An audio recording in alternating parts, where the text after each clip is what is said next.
Video में हम appointment of auditor करने जा रहे हैं। अपॉइंटमेंट ऑफ ऑडिटर का हमने फर्स्ट पार्ट ऑलरेडी कवर कर लिया था, ये सेकंड पार्ट है हमारा। तो इसमें हम सब्सिक्वेंट ऑडिटर के अपॉइंटमेंट से रिलेटेड सारी बातों को डिस्कस करने जा रहे हैं। चलिए स्टार्ट करते हैं। सब्सिक्वेंट ऑडिटर के अपॉइंटमेंट को अगर हमको पढ़ना है तो उसको भी हम अपने कन्वीनियंस के लिए 2 पार्ट्स में डिवाइड कर देते हैं।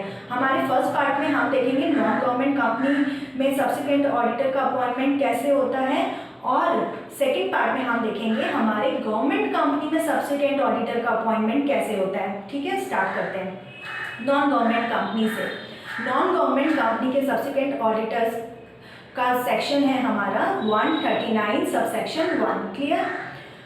अब क्वेश्चन ये अराइज होता है कि नॉन गवर्नमेंट कंपनी में सब्सिक्वेंट ऑडिटर कौन अपॉइंट करता है, तो वो अपॉइंट करते हैं मेंबर्स। अब मेंबर्स कैसे अपॉइंट करते हैं, तो मेंबर्स एजीएम जो होता है ना, annual general meeting, annual general meeting में ओआर यानी कि ऑर्डिनरी रेजोल्यूशन, एजीएम में ओआर पास करके मेंबर्स अपॉइंट करते हैं। एक बार ऑडिटर सब्सिक्वेंट ऑडिटर अपॉइंट हो गया तो वो ऑफिस कब तक होल्ड कर सकता है, तो वो ऑफिस होल्ड कर सकता है आपका from the first AGM to 6th AGM. ठीक है, फर्स्ट एजीएम से लेके 6th एजीएम तक वो ऑफिस होल्ड कर सकता है।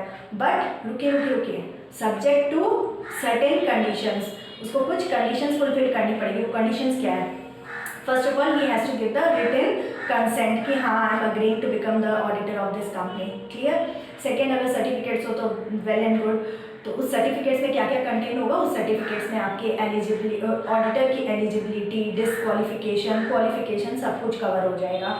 थर्ड थिंग होती है कि कंपनी ने एक बार डिसाइड कर लिया कि ठीक है इस पर्टिकुलर बंदे को हम एज एन ऑडिटर अपॉइंट करेंगे अपनी कंपनी में, तो उनको फॉर्मली ऑडिटर को इन्फॉर्म करना पड़ता है कि हाँ हमने आपको एज एन ऑडिटर अपनी कंपनी का अपॉइंट किया है। इसके साथ साथ कंपनी को फाइल करना पड़ता है नोटिस, कहाँ पर? आरओसी पर। आरओसी में रजिस्ट्रार में, रजिस्ट्रार ऑफ कंपनी में उनको बताना पड़ता है कि हाँ हमने ऑडिटर को अपॉइंट करा है। और वो प्रोसेस कितने दिन में उनको करना पड़ता है? विदिन अपॉइंटमेंट के विदिन 15 डेज। जो ऑडिटर को आप अपॉइंट करते हैं, वो कंपनी अपॉइंट करती है ना, तो within 15 days from the appointment of auditor उनको आरओसी को ये इंफॉर्मेशन देनी ही पड़ती है।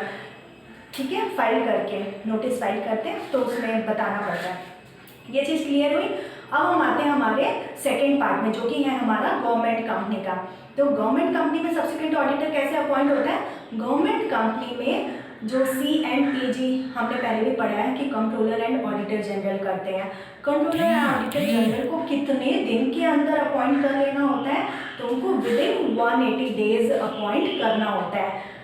क्लियर। विदिन 180 डेज उनको अपॉइंट करना पड़ता है। अब क्वेश्चन ये राइज होता है विदिन 180 डेज कहाँ से, तो from the commencement of the year. Clear. एक बार फिर से रैपअप कर लेते हैं, ये सारी चीज़ें हमारी हो गई है, हम एक बार रैपअप कर लेते हैं फटाफट। हमने आज क्या पढ़ा? हमने पढ़ा सब्सिक्वेंट ऑडिटर का अपॉइंटमेंट। सब्सिक्वेंट ऑडिटर के अपॉइंटमेंट को हमने 2 पार्ट्स में डिवाइड किया। फर्स्ट पार्ट में हमने किया नॉन गवर्नमेंट कंपनी के सब्सिक्वेंट ऑडिटर के अपॉइंटमेंट, सेकेंड पार्ट में हमने किया था गवर्नमेंट कंपनी का। तो नॉन गवर्नमेंट कंपनी में हमने किया कि जो मेंबर्स होते हैं, मेंबर्स अपॉइंट करते हैं एजीएम में, ऑर्डिनरी रेजोल्यूशन पास करके सब्सिक्वेंट ऑडिटर को अपॉइंट करते हैं। और दूसरी चीज़ ये है कि सब्सिक्वेंट ऑडिटर कब तक ऑफिस होल्ड कर सकता है? सब्सिक्वेंट ऑडिटर ऑफिस होल्ड कर सकता है आपका first AGM to 6th AGM तक, लेकिन कंडीशन क्या है कि उसको written consent letter, written consent देना होगा। उसके बाद सर्टिफिकेट्स होता है, सर्टिफिकेट्स में उसको एलिजिबिलिटी, डिस्क्वालिफिकेशन, क्वालिफिकेशन सारी चीज़ें मेंशन होती है। उसके बाद कंपनी को इन्फॉर्म करना पड़ता है, ऑडिटर को, एज वेल एज उसका आरओसी को इन्फॉर्म करना पड़ता है। आरओसी को within 15 days from the date of appointment of auditor उसको कंपनी को इन्फॉर्म करना पड़ता है। ठीक है, ये क्लियर हुआ। सेकंड में गवर्नमेंट कंपनी हमने देखा। गवर्नमेंट कंपनी में हमने देखा कि कौन अपॉइंट करता है? CAG करता है, C&AG करता है। कितने दिन में करता है? विदिन 180 डेज करता है। कहाँ से करता है? From the commencement of the year. तो that's all from my end. Thank you.